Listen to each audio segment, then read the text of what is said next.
indicando que essas pessoas estavam nas árvores acima do condomínio onde ela vivia.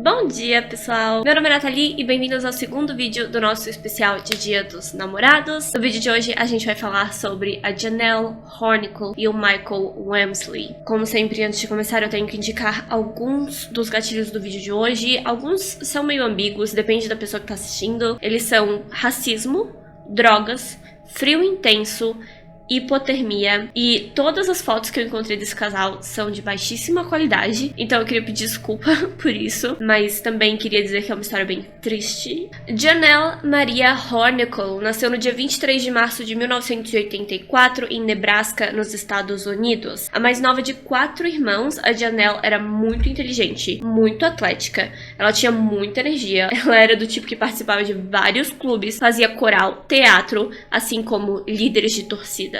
Sim, ela era o pacote completo e nunca estava parada em lugar nenhum. Quando terminou o ensino médio, ela conseguiu uma bolsa de estudos para a Universidade de Creighton, na cidade de Omaha, também em Nebraska. No seu primeiro ano de faculdade, a Janelle já tinha entrado em uma fraternidade, ela foi viver com um namorado em um apartamento e ela também já havia encontrado um emprego de meio período, que ajudaria a pagar as despesas. Sim, todo mundo estava muito orgulhoso dela, ela estava com tudo alinhado para a vida acadêmica, as coisas estavam dando muito certo. O seu namorado se chamava Michael. Michael Wamsley nasceu no dia 7 de outubro de 1984 no estado do Colorado, nos Estados Unidos. Ele e a Janelle se conheciam desde a 7ª série, eles começaram a namorar no fim do ensino médio e o namoro deles sempre foi muito sério. Era um compromisso desde o início, assim, dos dois. Querer ter uma família juntos, querer crescer juntos, era um compromisso bem sério entre os dois desde o início.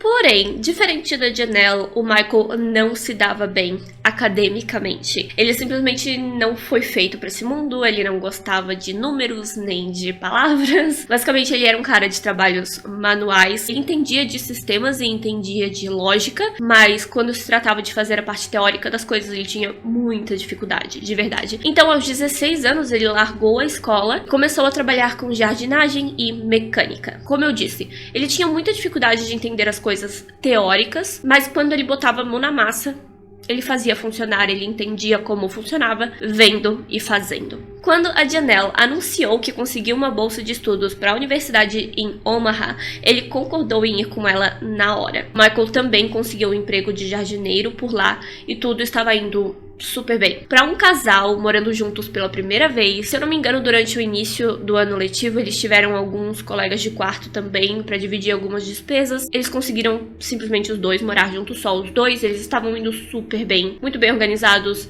Financeiramente, eles estavam equilibrados. Em dezembro de 2004, Janelle e Michael passaram o ano novo com as suas famílias separadamente. No dia 1º de janeiro, a Janelle dirigiu até onde o Michael estava, e é aí que as coisas começam a ficar confusas.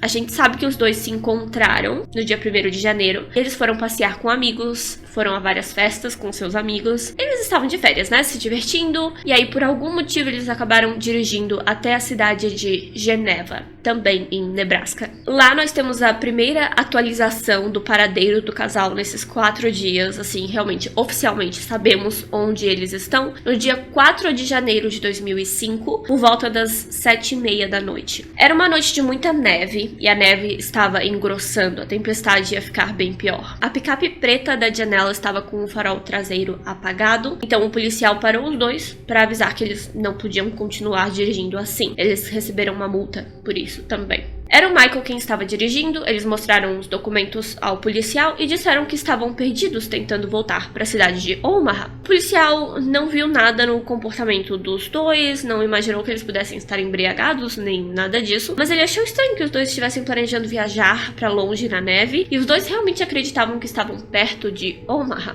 Explicou que os dois, na verdade, estavam na cidade de Geneva. Omaha fica a 160 quilômetros de Geneva e numa noite daquelas não era aconselhável os dois continuar viajando. Mesmo assim, o tal policial simplesmente avisou que eles estavam indo na direção errada, indicou a rota que eles deveriam fazer e permitiu que o casal seguisse viagem. Horas depois, por volta da meia-noite, a Janelle telefonou para emergência. O que eu tenho aqui não é a ligação completa, tá? É porque a ligação completa não foi publicada. As autoridades não permitiram que todas as ligações fossem publicadas, então a gente só tem pequenas partes de cada uma. I'm in Omaha, like in a Mandalay apartment complexes with a lot of Mexicans and African Americans, and they're all dressed up in like these cool outfits. Mandalay is 7524. The address for this is in the trees right above those complexes. There's no power in there. Taking the cars, they're hiding them in the trees. Hiding what in the trees? The cars. In the trees. In the trees. How many are out there? 100. 200. Please down the window, okay? Okay, how long do you think it'll be? Get on the helicopter to go over the trees. The helicopter cannot us to fly in this kind of weather. I don't know how to get. Well, they're hiding them in the trees and breaking them down and stuff. Hiding what in the trees? The cars. How are they getting the cars in the trees? There are spaces in the cars and they're breaking them down, taking the tires off, moving the pieces of metal around and putting them in there. We won't be able to stop them.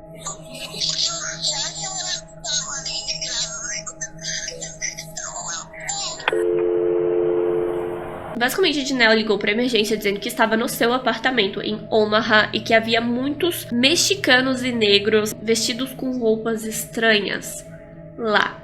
Ela também deu uma descrição bem esquisita, indicando que essas pessoas estavam nas árvores acima do condomínio onde ela vivia. Podemos ouvir o Michael pedindo pela polícia e depois ele diz que eles estão roubando carros e escondendo os carros nas árvores. Essas pessoas negras e mexicanas. Quando a atendente pergunta quantas pessoas são, o Michael responde 100 ou 200. A atendente afirma que tem policiais indo até lá, mas que pode demorar por causa da nevasca. A Janelle parece muito assustada, ela chega a pedir por um helicóptero, mas por causa da neve eles não podem mandar um helicóptero. A gente vai ver até o final do vídeo que eles gostariam de ter mandado um helicóptero para procurar o casal, mas a nevasca era muito intensa, não tinha como voar um helicóptero naquele clima. Os dois afirmam que essas 100 e 200 pessoas os encurralaram dentro do carro, e quando a atendente começa a questionar essa história de carros e árvores, a Janelle responde que as pessoas estão desmontando os carros e colocando no topo das árvores.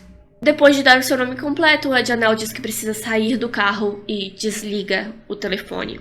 Pelo que a gente pode perceber aqui, os dois estão perdidos. Por algum motivo eles acham que o carro não está funcionando ou que não podem usar o carro naquela situação. E eles ainda não chegaram em casa. A gente tem certeza que os dois nunca nem chegaram perto da cidade de Omaha. Com toda essa conversa de pessoas desmontando carros nas árvores, a gente já pode começar a imaginar que o casal não está bem mentalmente, né? Isso não é uma história que faz muito sentido. Uma teoria que foi criada, e a gente já vai falar mais sobre isso, uma teoria que foi criada é que os dois estavam vendo animais na neve, e esses animais pareciam com pessoas de pele escura, talvez nas árvores, pássaros, ou talvez vacas em campos cobertos de neve. Mas é difícil saber, é difícil ter certeza, mas essa é uma teoria que muita gente criou. Acredita-se que se os dois tivessem decidido dormir no carro em algum posto de gasolina ou numa parada de caminhão, eles teriam ficado em segurança, mas não foi isso que eles fizeram. Eles viram alguma coisa na neve, provavelmente algum animal ou talvez até lixo. Eles acreditavam ser 100 ou 200 pessoas, que os assustou tanto que eles resolveram abandonar o carro acreditando que poderiam chegar em casa a pé. Eles não tinham como chegar em casa a pé. Acredita-se que a esse ponto os dois ainda estavam a 40 quilômetros de distância de Omaha, no meio de uma nevasca, com temperaturas abaixo de 10 graus negativos. Nós sabemos disso porque foi possível rastrear essa primeira ligação para emergência, assim como outras que foram feitas durante a noite. A gente vai falar mais sobre elas. Então a gente sabe que eles estavam a 40 quilômetros de Omaha. Lembrando que agora nós estamos no dia 5 de janeiro de 2005, na madrugada, né, do dia 5. À 1 da manhã, outra chamada foi feita.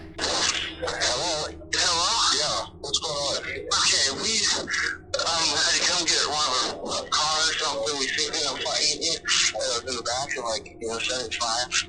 Oh, please help us, sir. I'm trying to figure out where you're at. Are you close to Omaha?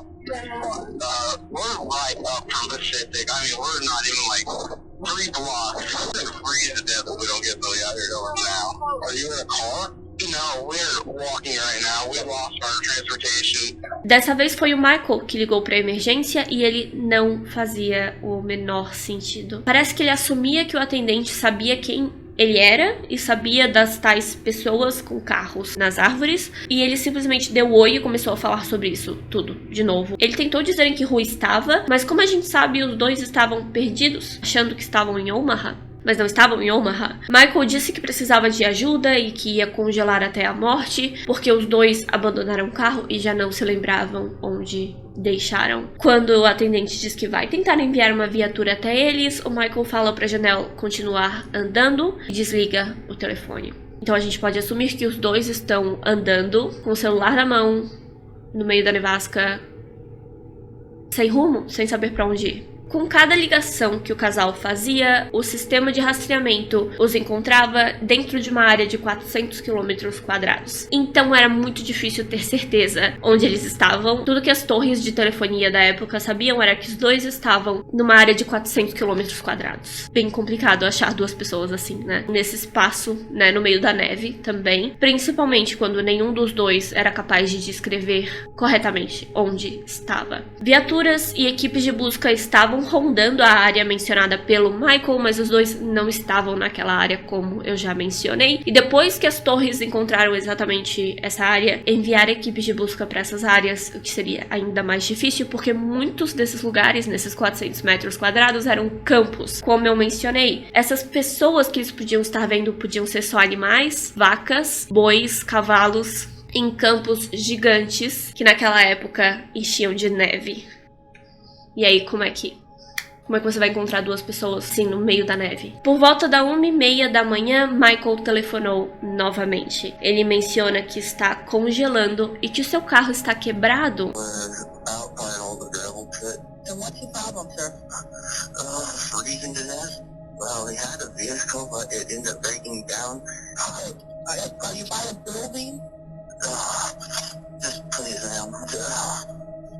I'm on a little like glass little 4x4 shack like a tow booth. Please help us. My girlfriend is really freezing. Cold. We can't get out of here. They don't speak English or anything. They don't talk to us. Who? These are the people here. So somebody's locked you in this building? No, but we don't know if they'll... And if we could walk from getting out of this building and walking, I cannot guarantee you will make it before we freeze. I guarantee she can. She pissed her pants twice and she's froze.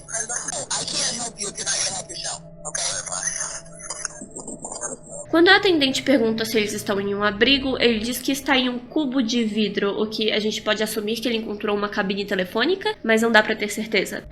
Ela continua tentando falar com ele e dessa vez ele diz que o seu carro foi roubado. Ele menciona que a Janelle está muito mal e que os dois decidiram ficar dentro da cabine. Ele também indica que aquelas pessoas continuam lá e que eles não falam inglês, outra coisa que indica que não eram pessoas, e sim objetos ou animais, porque ele tenta falar, nessa ligação e também em outra ligação, ele tenta falar, ele tenta gritar com essas pessoas e ele diz que essas pessoas não falam inglês porque elas não respondem e não parecem entender o que ele fala. A atendente dessa vez parece bem irritada com ele, o que eu detestei essa atendente, ela foi muito rude. Ela diz que eles deveriam andar um pouco para encontrar um prédio e pedir ajuda, e ela parece não entender que eles estão totalmente perdidos e eles não entendem nada do que está acontecendo com eles. Ela não entende que eles não entendem nada do que está acontecendo com eles, que eles provavelmente estão tendo algum tipo de alucinação, né? Vendo pessoas que não existem. O Michael também ficou bem frustrado com o jeito que ela falou com ele e desligou o telefone. 15 minutos depois, eles telefonaram novamente. A gente tem bem menos dessa ligação, um pedacinho bem minúsculo.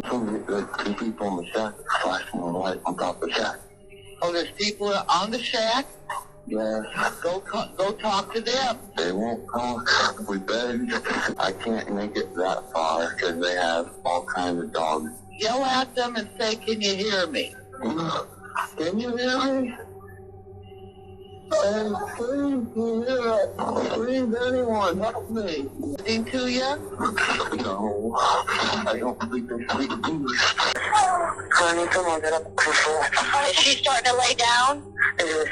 freezing. Please, can you come over here now? Mike, I want to help you so bad, hon. I don't know. I don't get it safe. Oh my God. Nela, tanto o Michael quanto a Janelle parecem estar sofrendo de uma confusão enorme. Eles estão morrendo de frio e estão exaustos. Michael descreve que as pessoas, aquelas 100, 200 pessoas agora têm cães e eles estão em cima de um galpão. E que essas pessoas, como eu disse, se recusam a ajudar e não parecem entender o inglês. Mais uma vez, a ligação termina abruptamente e quando retornam, a voz do Michael está mais anasalada e ele indica que a Janelle não está respirando direito. Os dois estão, sim, morrendo de frio. Acredita-se que foi aí perto das 2 da manhã que a Janelle faleceu. Mais tarde, o Michael ainda estava tentando sobreviver e ele fez a sua última ligação por volta das 4h20 da manhã do dia 5.